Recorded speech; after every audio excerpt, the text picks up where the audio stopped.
ధర్మపురి ఎన్నికల ఫలితాలపై చర్చించడానికి మంత్రి కొప్పుల ఈశ్వర్ సవాలుకు తాను సిద్ధమేనని జగిత్యాల జిల్లా కాంగ్రెస్ అధ్యక్షులు అడ్లూరి లక్ష్మణ్ అన్నారు.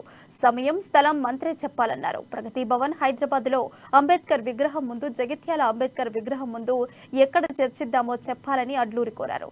తాను నిజంగా మార్చలేని నాయకుడు అయితే 2004కి ముందు ఉన్న ఆస్తులు, ఇప్పుడున్న ఆస్తులపై మంత్రి ఈశ్వర్ శ్వేతపత్రం విడుదల చేయాలని లక్ష్మణ్ డిమాండ్ చేశారు.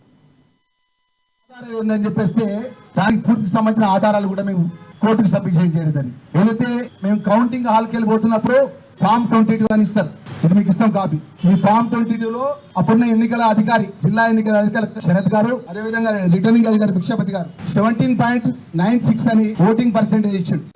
79.96.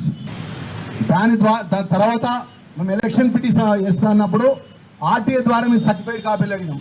అదే జిల్లా కలెక్టర్ గారు, అదే రిటర్నింగ్ అధికారి గారు సేమ్ ఫామ్ 22 మీద ఏమని సంతకం పెట్టిందంటే 80.02. ఇది ఆర్టీఏ ద్వారా 28 జూన్ 22వ తారీఖు 28 తారీఖు రోజు, అంటే దానికంటే ఒక నెల రోజుల ముందు గౌరవ సాంఘిక సంక్షేమ మంత్రి కొప్పుల ఈశ్వర్ గారు లక్ష్మణ్ కుమార్ వేసిన ఎలక్షన్ పిటిషన్ ను, రికౌంటింగ్ చేయమని చేసిన ఎలక్షన్ పిటిషన్ కొట్టివేయాలి, డిస్మిస్ చేయాలని చెప్పి ఐఏ వేయడం జరిగింది. ఆ ఐఏకు ఒక 2 నెలలు మా అడ్వకేట్ మా దగ్గర ఉన్నటువంటి ఏ విధమైనటువంటి అవకతవకలు జరిగినాయి, ఎందుకు ఏ విధంగా ఎలక్షన్ పిటిషన్ ఫైల్ చేయడం జరిగింది గౌరవ కోర్టుకు, మాకున్న ఆధారం